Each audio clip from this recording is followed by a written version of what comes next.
Hello everyone, নতুন একটা water ইটিনাতে video নিয়ে চলে এসেছি। আজকে সানডে, তো চলো আজকে কী খেয়েছিলাম তোমাদের সাথে শেয়ার করি।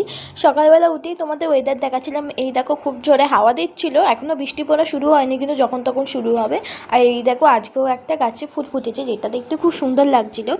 সকালবেলা উঠেই মা দিয়ে দিয়েছিল চা আর নিমকি খেয়ে উঠে তারপর আচমকাই দেখছি খুব জোরে ঝড় বৃষ্টি শুরু হয়ে গেছে। এই দেখো কী জোরে বৃষ্টি পড়ছিল, সব গাছপাছ সব যেন মানে পড়ে যাচ্ছিলো হাওয়াতে। যাই হোক, তারপরে খেয়ে নিয়েছিলাম ডালপুরি টিফিনে। ডালপুরি খাওয়ার পর আজকে যেহেতু চিকেন হচ্ছে তাই স্যালাড কেটে নিয়েছিলাম, পেঁয়াজ আর লেবু। আর তারপর এটা কালকে লেবু চিনি জল ছিল সেটাই খেয়েছিলাম। আর এই দেখো আমাদের চিকেন একদম রেডি, আলু দিয়ে কষা, তেল কষা।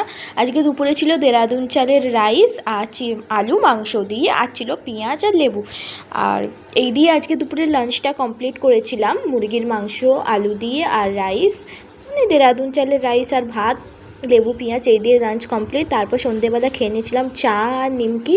আর দেন রাতের বেলা যেহেতু দেরাদুন চালের রাইস ছিল, মা বললো তাহলে ঘরোয়াভাবে বিরিয়ানি করে দিই।